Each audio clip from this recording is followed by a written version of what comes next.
Comfy nuts.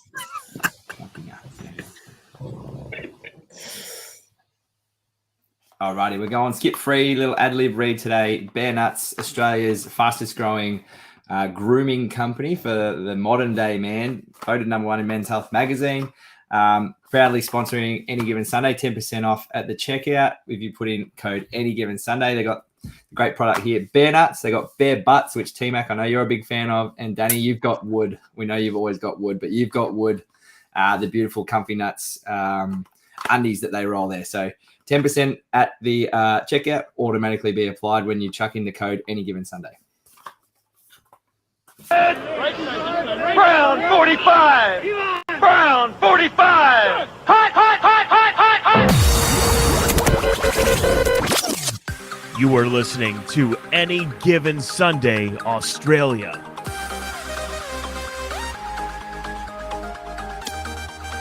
Yes, hello and welcome to the Any Given Sunday Australia podcast, the #1 podcast in at least 3 households, 1 studio, Gridiron Australia head office, the NFL Australia head office, all of the places over in Winnipeg, Miami. Mate, we're growing, we're huge. Boys, we did apparently go live in that last one. I hope Megs has found us because I just saw that she'd written in the first one, but not the second one. So Nah, she's back. She's back. Welcome, Megs. Good to have you. Boys, I saw the other day, which I didn't mention last week when we were on, under 100 days until the Super Bowl, which I think is huge. It's coming around so quick. We are halfway through the season. Joining us, as always, in his basement, which I found out where it was last week, at Tim Cardi, AGSAU TC24. How are you, mate? I'm good, mate. Yeah, I locked you in here so you could sleep and not leave early on us like you tend to normally do. So good to see you got a full night's rest. You're looking and nice stayed and longer than I normally do as well. Stayed a lot longer than normal, which is the locks on the doors will do that. Yeah, the keys in your pocket will do that.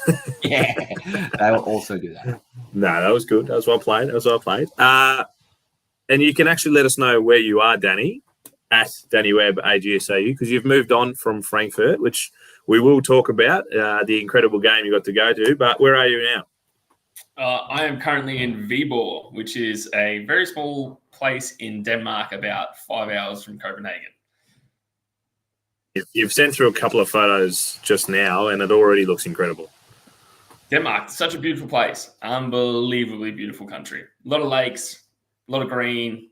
It's like, coming into winter here, so all the leaves are falling off the trees, so everything's orange. It's just a very, very pretty place. All right, we'll knock off the housekeeping. Make sure you check out anygivensunday.dusautomat to get our merch. I'm thinking, boys, maybe we go into a bit of a summer range. Do we get some singlets and things like that happening as well, you reckon? Or you're sitting there watching your team? We'll see. And also, we're halfway through the season. The DAZN code is still available, and it is less than half price now because we are officially over the halfway. It gets cheaper every week, so you're really doing yourself a disservice if you're not getting onto it. We're going to get straight into this week's second, apparently, biggest segment that we have on our show.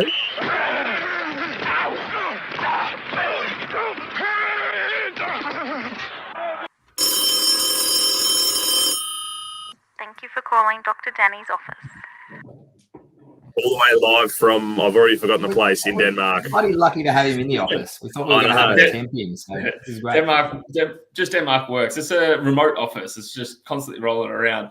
I'm just going to quickly touch on Frankfurt before we jump into the injuries. What an incredible experience. Frankfurt in Germany absolutely put it on. The weekend itself couldn't have been more incredible. All the stuff they had set up around the town, and then obviously having my first NFL experience of going to the game. The Chiefs obviously dominated a fair bit of it, and then the Dolphins tried to come back towards the end. But the interception, seeing that live, and just like the whole game, the whole experience, honestly mind-blowing. So if anyone ever has the opportunity to watch any game, whether it's overseas or not, I think the experience is well and truly worth it. It's your office, mate. You can talk about whatever you want. So I love that. That was huge. It was the atmosphere did look amazing, and we were very jealous. I only got to see a little bit because it was on at like 1:30 in the morning over here. It was on super early, but you have cut up a pretty cool video that we've chucked up on all our social pipes. People will get along and have a look at that. just to get a little taste of what Danny was working with there. Looked And pretty special. And the Chiefs Kingdom, their fan base travels so well. Like I was surrounded by Americans, and then obviously there's a lot of Germans still at the game. I felt like might have been potentially the only Aussie there, but had to go and wrap the podcast. The AGS merch was going strong in the stadium. Everyone was loving it, so we spread the good word. Absolutely. Our German, we should have said we're big in Germany now because it's climbing, and Frankfurt just a huge spike. Big with the Franks. Yeah, absolutely. So, moving on now. So, the injuries of week 9, Daniel Jones finally came back after missing 3 weeks and then tore his ACL after returning from a neck injury. So, he's gone. He's out for the season, which we'll touch on a little bit later. Cam Akers, the running back from Minnesota, he ruptured his Achilles. So, they only just recently acquired him, I'm pretty sure. So, he had a very short stint in purple, and it's all come to an end. Christian Watson, your man, the wide receiver, TMac, he's injured his chest, back, and possibly had a concussion. It's one just catch. everything. Going for one catch, he's come down pretty hard. Yeah, and then my man, Taylor Scott, out, the tight end from Philadelphia Eagles. I don't know if you boys saw the video, but watching it in slow motion, it's horrific.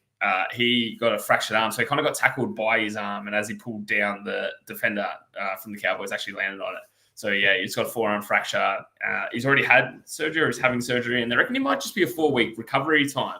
So if they put him on IR, because they've got a bye next week, you actually have to miss 4 games. It's not just 4 weeks. So it would be by Kansas City, Buffalo, and San Fran. So 3 teams you'd love to have him for.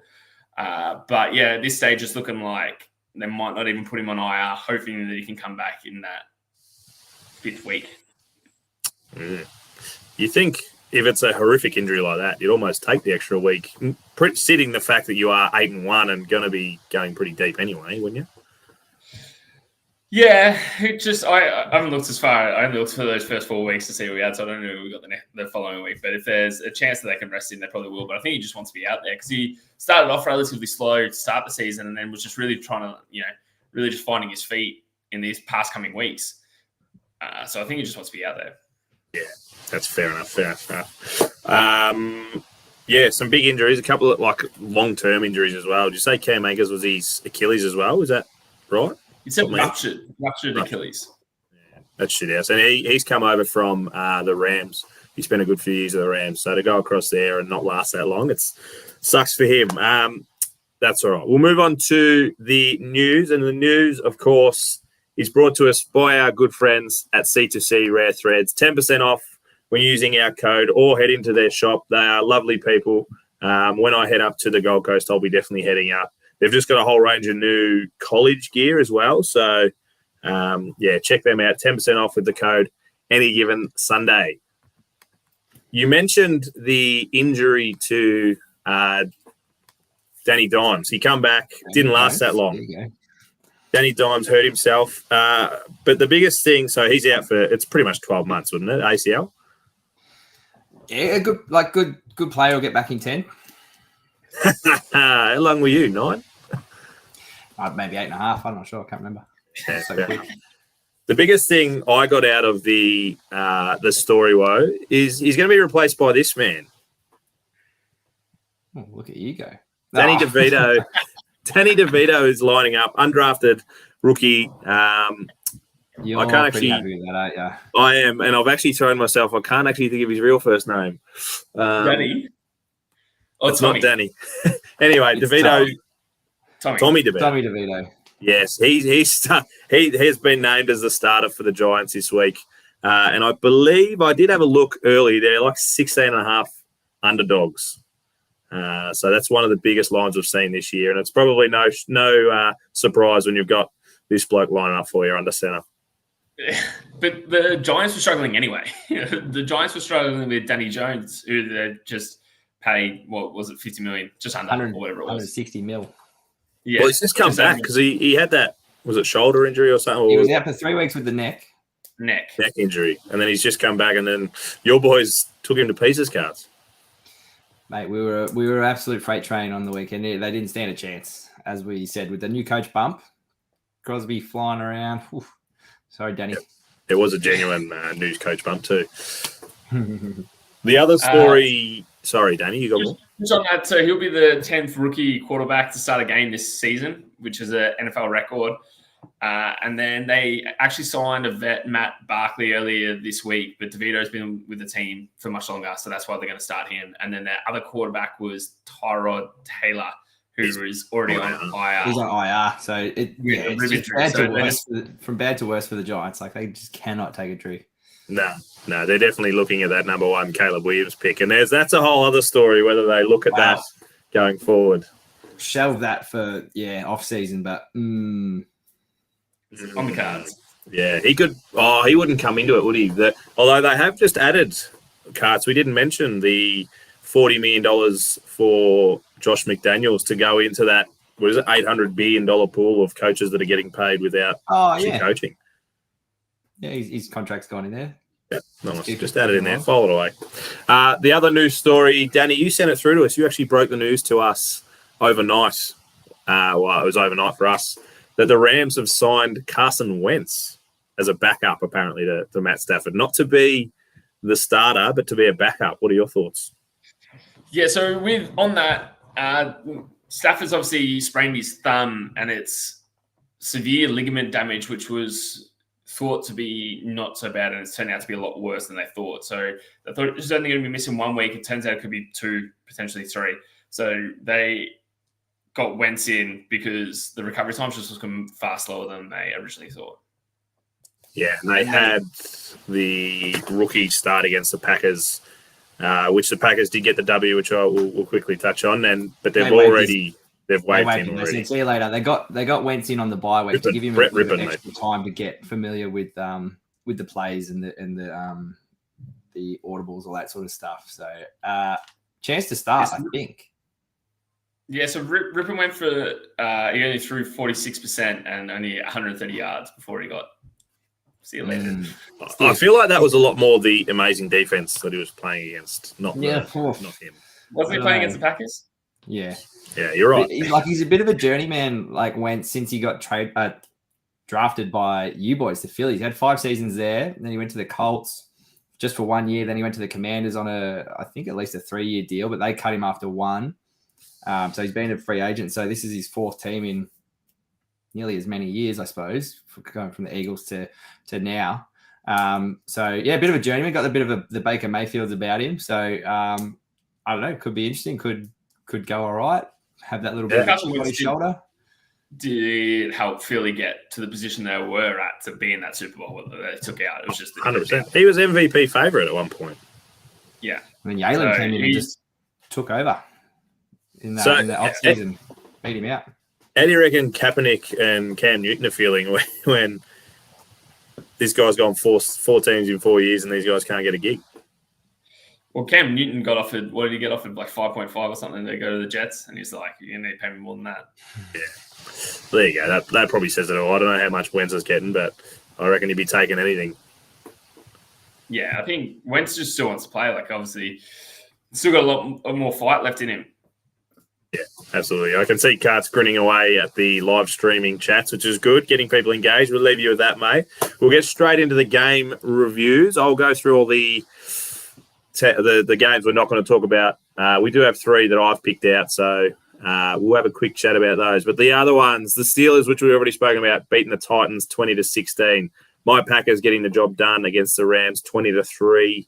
Chiefs, we did speak about that, 21-14 over in Frankfurt against the Dolphins, seen live by our boy Danny. Ravens, very surprisingly, not surprisingly getting the win, but 37-3. Yeah, probably the scoreline surprising. We all tipped him, and Meg's worded us up, and she'll be jumping in the chat in a second, no doubt. But she said they haven't won there since, was it 09? 06 or something like that. It was ridiculous. 09, yeah. So she was very, very bullish on having the Ravens as her lock of the week, she was saying. Browns 27-zip over the Cards. We will quickly, I'll get back to that one. Saints 24-17 over the Bears.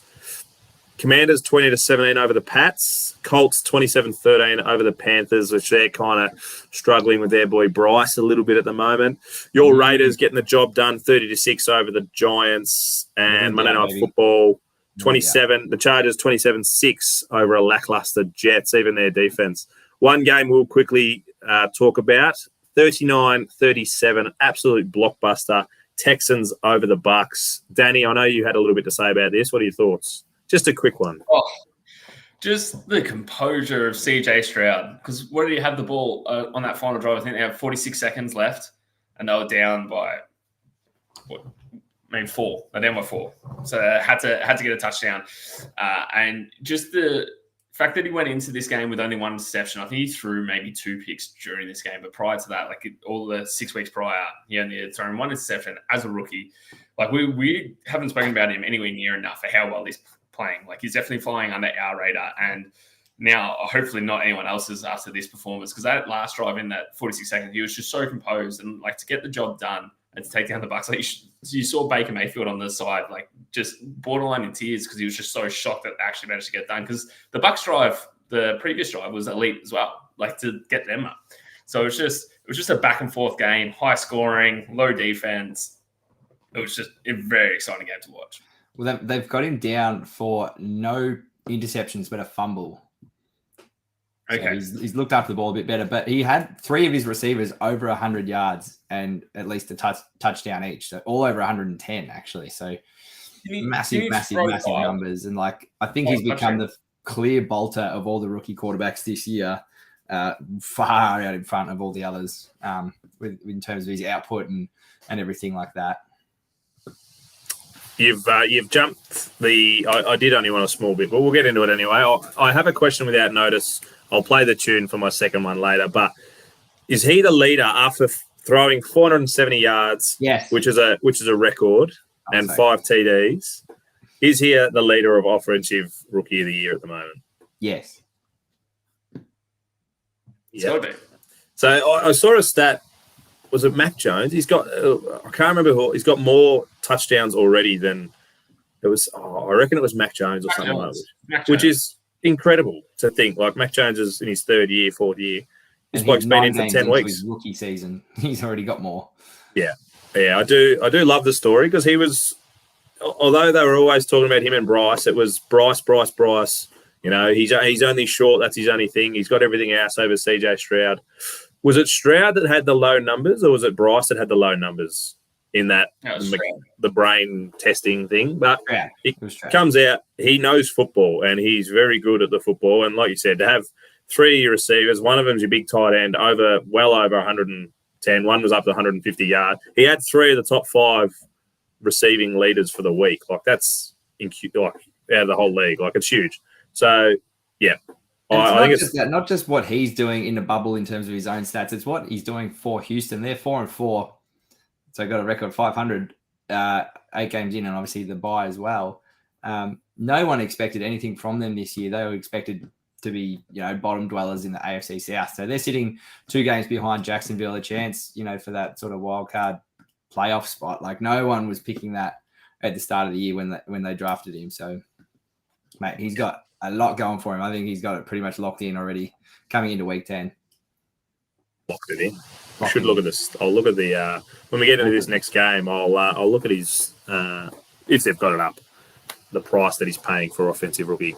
All right, we'll move on to the 3 games that we are going to talk about. The first one is more because of the story within the game. Like realistically, looking over it, it's probably not that much of a surprise. The Vikings beating the Falcons 31-28.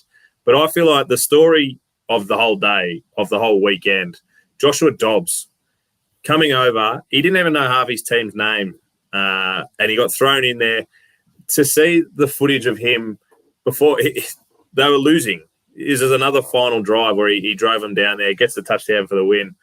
He was under center with his center, practicing his snaps just so they can get their cadence right. To see shit like that, it's huge. I kind of really love that kind of shit. And then he's just gone out there, 55 yards of rushing. Didn't have a massive day, but he also didn't start. So, incredible story for him and a huge win, which really keeps – they're at, 5-4 Minnesota, keeps them in playoff contention. Well, they're in the playoffs at the moment, so huge. Yeah, so Jaron Hall went off in the first quarter with a concussion, but Hall was the one who took all the first team snaps during practice. It wasn't the cleanest game by either team by any means. There was fumbles and interceptions going left, right, and center. But like you said, Dobbs sealed it with 22 seconds to go with that 6-yard pass to Brandon Powell. Dobbs, like you said, he didn't do that well, but he had 20 from 30 for 158 yards, 2 throwing touchdowns, 7 carries for 66 yards, and another touchdown. Like, if that's not trying to be like, someone keep me as a starting quarterback, because he started every game for the Falcons leading up to this point. Falcons? The Cards, sorry. They were playing Against the Falcons. Yeah, sorry. Started every game for them leading up to this point. So he's just like, and then obviously goes and gets traded, which the Vikings needed him. But he. it's just something in the so chat, much man. going on in the chat. 2 thumbs. I don't even know what it is. Yeah, I think he did incredibly, especially to have the composure to not know all your team's names. He was getting the play through his headset, and he's like, all right, such and such is going to do a slant, right? Yeah, Kevin O'Connell was like explaining what the players were going to do, because he couldn't give him just the play calls because he wouldn't know what the hell was going on. So he's like, all right, like you said, this person's going to run a little slant this way, and da-da-da-da. Like, that's amazing. And like I said, it was sloppy. He threw some interceptions. He fumbled 3 times, but to get the win. And like the Falcons, I think Koo, is it Koo, the kicker? Young Wei Koo. He scored all their points aside from their safety. He scored all their points up until halfway through the third quarter. So the Falcons weren't anything pretty themselves either. So like wasn't even though it's quite high scoring in the end, it wasn't a super pretty game. But huge final drive to come away with the win there. Like, you saw the emotion of what it meant to him after the game and stuff like that. So yeah, it's pretty cool. Good for him. And he's genuinely got a massive brain. Is it an aeronautical engineer or something that he passed with a 4.0 GPA, which is like huge, massive brain on him. It's news to me, but yeah, sure, that checks out. Isn't he going to space? Yeah, the whole thing. They call him the NASA boy or whatever because he's just a massive brain on him. Space man. Yeah. The next game, Danny, the next 2 games we did speak about going forward, but they end up being the classics that we thought. And we're going to start with the Eagles-Cowboys. Danny, did you actually get to see any of the game being away? Well, lucky enough, I've got my DAZN pass, so I can watch all games, especially games in 40. And as I mentioned before, we've been catching a lot of planes and trains and things like that. So luckily, 40 minutes. It's perfect. All the buses and trains have free Wi-Fi, which is fantastic. So I managed to watch it on a train. Nice, fair enough. What are your thoughts? Are you happy? You're sad? Like, you obviously got the win. I think it was a pretty gritty win. Super gritty. Things. So. Yeah. Obviously, Hurts was battling through that knee injury, and he's come out and just said, "What injury? Like, what's going on?" But he got hit again in that same knee, and he literally hobbles back onto the field. And then just powers through, which is starting to become a bit of a worry because this Eagles team is doing everything possible to have that long postseason run as we are hoping for. But as soon as you take Hurts out of the equation, it's not going to be pretty. Like, he's doing everything he possibly can and staying in that game. He threw 17 for 24, 270 yards, 2 touchdowns, 36 rushing yards, and another touchdown on the ground, as he always does, because there's always one brother to shove in there. Dak played all right. He had 29 for 44, 374 yards, 3 touchdowns, but it's just on that final drive. They just couldn't get it done. I think they had 3 opportunities. Might have been 2. On the final 2 drives, they both could have scored both times and taken it away. And there was so many penalties thrown that the ball actually ended up on the Eagles' 6-yard line. And then Dak actually got sacked by Josh Sweat for an 11-yard loss. And then I think there was one more pass where Darius Slay tackled the receiver, and that finished the game. The only other thing of note is Brown's streak of 125 receiving yards comes to an end. Then they had 66 yards. What a bum. Huge shout out to C.E. Lamb, though. 11 receptions, 191 yards. Huge game. Huge. And that's the thing, Dallas weren't playing bad by any means, but Eagles got out, I think maybe they got out to a 2-score lead early on in the game, and then, Cowboys just had to try and fight that back. And the Eagles defense, those Philly dogs, they're just probably a bit too tough to try and get 2 scores on them back-to-back. As soon as you get 1 score on them, they start playing that a little bit harder. Yeah, 5 sacks too for your boys, which is huge. But Dak did leave points on the field. I think he was going for a 2-point conversion, stepped out, was going for a rushing touchdown, fell short. He did leave a lot out there that 5 points of difference makes a huge difference, obviously. It was the Cowboys game to win. And when I was watching it, I was very stressed on the bus. And there's not much you can do when you're stressed on the bus. There's nowhere to go. Normally I'll be up there pacing in front of the TV, but couldn't really do that. So, yeah, it was just, to me, I thought the Eagles were definitely going to lose that game with the way it was ending. But then, yeah, Dak just did Dak things and kept us in the dub. Yeah, Joshy and Harrow would love Dak doing Dak things. It was close. It was a matter of inches. It was literally a game of inches. But like you said, Eagles come away with it, so it doesn't matter. Yeah. All right, Carts, we'll start with you for the next one. So we'll take you away from the live stream for just a moment. The Bills and the Bagels. The Bagels getting the job done 24-18, moving to 5-3, and the Bills moving to 5-4. Did you get to see the game? What did you think, mate? Did you think Joey B's back? Josh Allen threw for 258, but just not quite enough. What are your thoughts? Yeah, mate, I got to watch a bit of this. Look, Joey B is looking much more like himself every week. I think we're starting to see now. Josh Allen, same thing, doing Josh Allen things. Like he threw the ball away, had an interception, but then his running game was going a bit. Had 44 yards and a touchdown for himself. I think he got a flag. Was it for the little point? The point. Was it the unsportsmanlike or whatever? Haunting? I thought that was all right. Gives a flag a rest. But I think Jamar Chase has come out of the game. He might be questionable for this week. Is it like a back injury or something? I didn't know that, but that does make sense.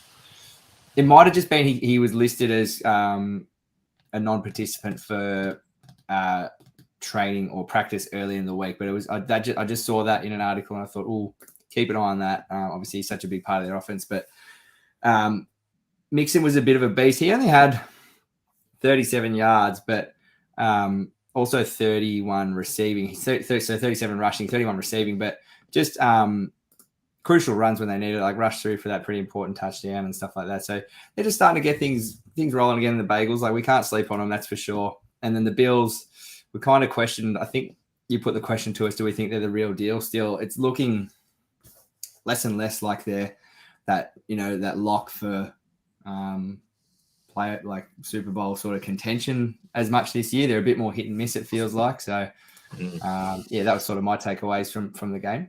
Well, we thought we started the year, we called it the AFC Beast, didn't we? But on the weekend, all four sides lost. So it's still open. Like the Jets, realistically, the Jets are still a chance to sneak up. Jets are still well in touch. They're only 2 games behind Miami. So it's anyone's game. Just because to think of, yeah. The Bills, they have the chance. They're just not putting them away.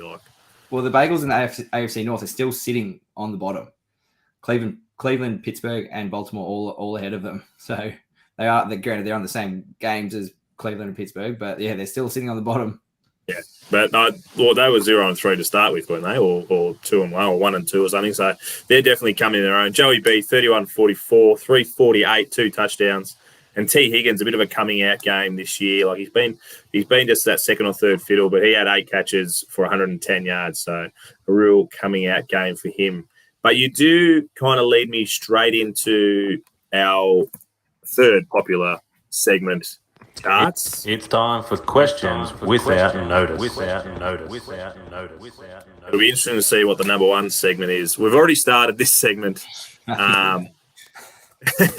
already started this segment with the CJ Stroud question, and we're all pretty emphatic at the moment that he's leading. But my second question is regarding the current. So we're halfway through the season, officially exactly halfway through.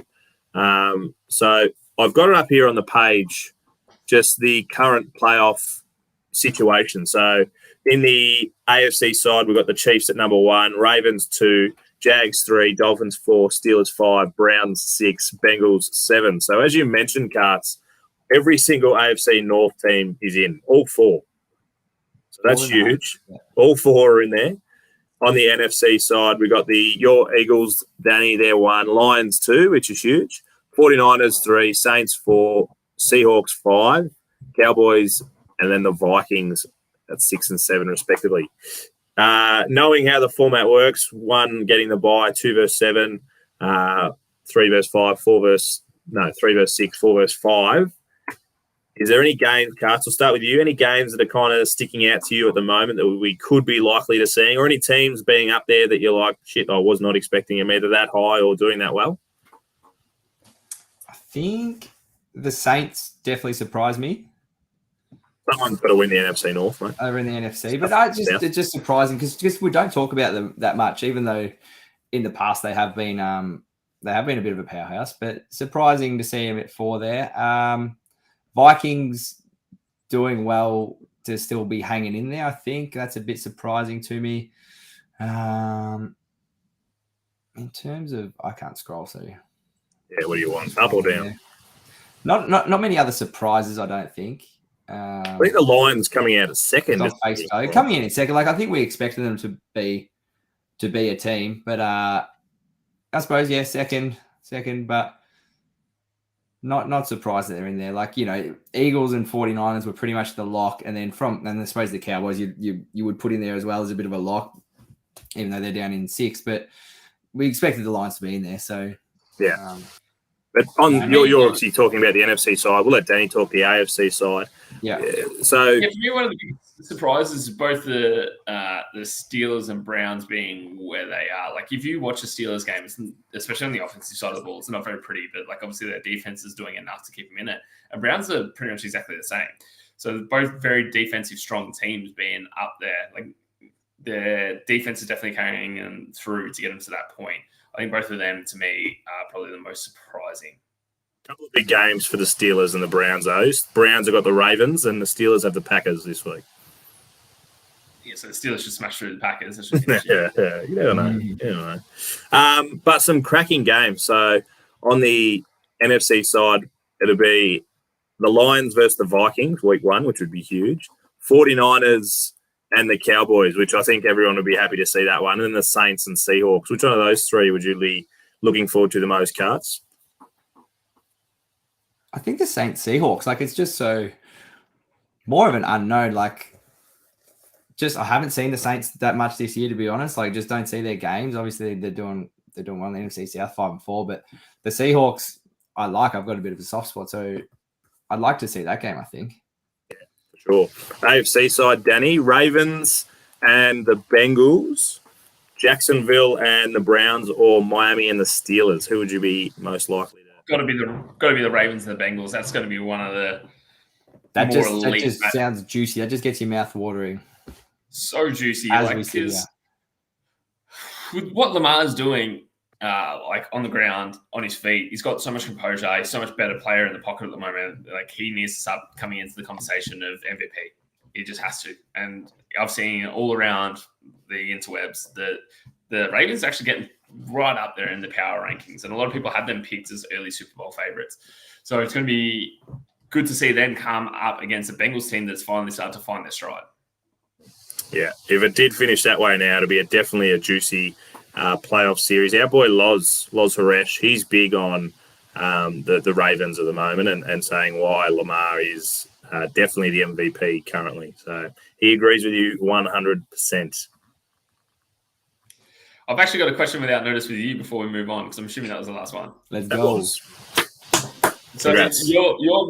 Your man, AR12 now AR8, dapped up one of the players on the opposing team.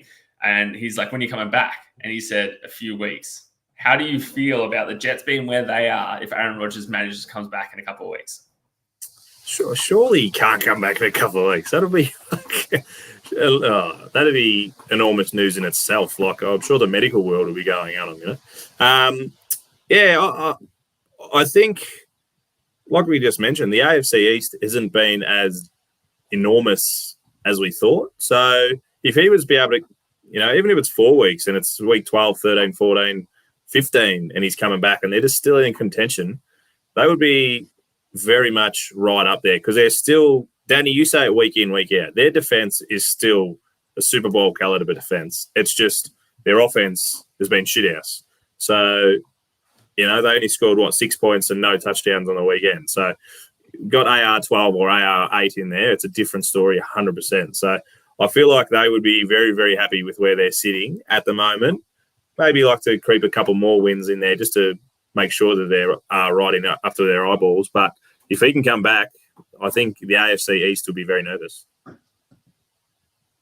It's going to be so interesting to see, and I hope for this season's sake, because the Jets are still hanging in there, that they continue to hang in there so Rodgers can come back and finish the season with them, because it's just, we were so hyped on it before the season started, and I just want to see how it actually goes. It was very flattening, but he was out there on the weekend throwing some long balls and really pushing off it. So if anyone could do it, he's smoked enough mushrooms to be able to play on anything, I reckon. So, yeah, it'll be interesting to see him out there. He has said he needs to be healthy to play. It's no good. Yeah, I can throw and I can get away with it. He's got to be able to move. He's not gonna rush it at the same time. So he's no Glenn Maxwell playing on one leg. Yeah, exactly right. All right, before we get into our quick review this week, Carts, our number one segment that we do not have a noise for. Which is a damn shame. There's a lot of noise in the chat about it. I'm just going through the comments now. Where's the sting for Lock of the Week? Lock of the Week, where is it? Hurry up, Lock of the Week. I'm hanging out. So the chat's going crazy. What's the hashtag? Is it just Lock of the Week? Hashtag LOTW. Okay, nice. So last week's results, Danny, you had the Eagles tick. That moves you to 4. Macca, you had the Raiders with the new coach bump along with myself. So you moved to 6, 2 out in front. I'm on 4. And Charlie took the Browns, which he had a late pivot, I think. He was going to go... He went to Chiefs. He wanted the Chiefs. He was going to go Chiefs, yeah. So he pivoted, took the Browns. Easy win in the end. So Charlie's on 4. So we're just chasing your tail a little bit. But it is important to know you don't want to lose. So the loser will be copying the punishments. It's all well and good to win, but you do not want to lose. So can I ask, what happens if we have multiple losers? Bear that in mind. Then it'll go down. So this is just for regular season. And so it'll be we'll have to use the finals, I guess, to find a final. The commission will come up with something at the end. Might we'll chuck in an IR on the fly. Chuck in an IR spot. It'll be super fair. Don't worry. Nah, grouse. All right. Just one quick comment on from each of you boys about the Panthers and the Bears. Panthers at the Bears. The Bears are favourite, $1.55 favourites with a line of 3. They are favoured. What are your thoughts? Danny, take us away. Quick one. So it's kind of a battle at the bottom of the standings, isn't it? These 2 games. So Panthers 1-7, Bears 2-7. It's it's not going to be the most thrilling 4 games. I guess the Bears being at home kind of gives them that little bit of bump going forward. Can they cover? They cover? Sure. Yeah, they're going to win by touch. They're going to win by a touchdown. They'll cover. So you got the Bears by a touchdown? Yeah. The Panthers suck. I think the best thing that come out of this game is that it is at 12:15 because their daylight savings has started, so it's a little bit later. That's probably the number one thing. I'll pivot. I'm going to say that the Bryce Young will come out and ball out. They're going to get the job done against the Bears.